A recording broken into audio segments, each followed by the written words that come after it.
নমস্কার বন্ধুরা, আশা করি সবাই ভালো আছেন।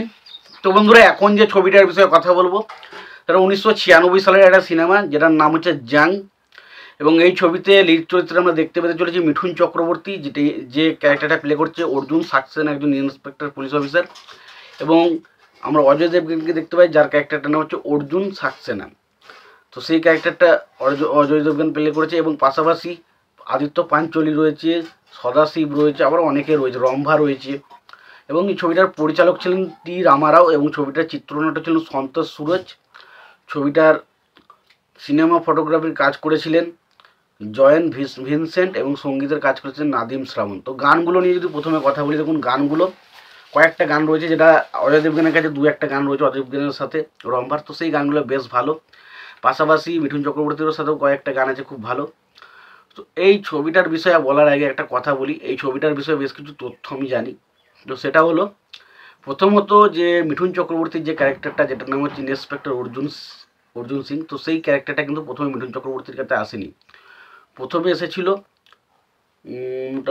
প্রথমে প্রথমে কিন্তু মিঠুন চক্রবর্তীর কাছে ক্যারেক্টারটাতে লেখা হয়েছিল অন্য কারোর জন্য। প্রথম সঞ্জয় দত্তর কাছে অফার করা হয়েছিল, সঞ্জয় দত্ত কিন্তু অফারটা করে দেয়। তার পরবর্তী সময় আমরা এই অফারটা দেখতে পাই অক্ষয় কুমারের কাছে যাই, অক্ষয় কুমারও কিন্তু এই কাজটা রিজেক্ট করে দেয়। এবং তার পরবর্তী সময় আমরা এই কাজটার জন্য সুনীল শেট্টিকে অফার করা হয়, অমিতাভ বচ্চনকে অফার করা হয়। অমিতাভ বচ্চনের সাথে মোটামুটি কনফার্ম হয়ে গেছিলো ছবিটা হবে, বাট অমিতাভ বচ্চন শেষ মুহূর্তে দেখে যে তার স্ক্রিপ্টটা খুব একটা পছন্দ হচ্ছে না, তো সেই কারণে সে কিন্তু ছবিটা করতে বাধ্য হয় না। এবং পরবর্তী সময় মিঠুন চক্রবর্তীর কাছে কিন্তু এই স্ক্রিপ্টটা এলে মিঠুন চক্রবর্তী করে।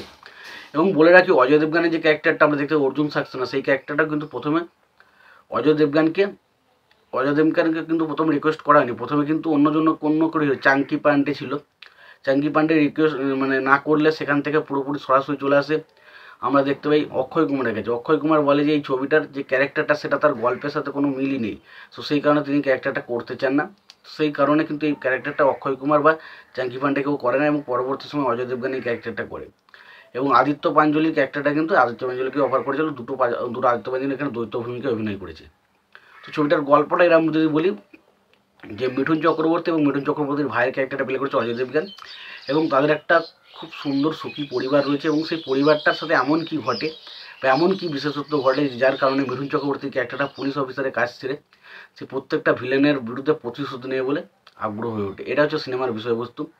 এবং এখানে আদিত্য পাঞ্চোলির ক্যারেক্টারটাও বেশ একটা পাস্ট রয়েছে ছবির মধ্যে, তার ক্যারেক্টারটাও কিন্তু একটা বেশ ভয়ানক দুর্ভয় একটা বেশ বিষয় দিয়ে যাবে। এবং প্রত্যেকেরই একটা মাকসাদ থাকবে, তারা জীবনে তাদের জীবনের সাথে কী এমন ঘটবে যে তাদের জীবনটা পুরো একটা নরকে পরিণত হবে, এবং তারা প্রায় একজন হত্যাকারী হিসাবে গড়ে উঠবে। অর্থাৎ তার ক্যারেক্টারটা পুরোপুরি একটা গুন্ডার মাফিক ক্যারেক্টার গড়ে ওঠে।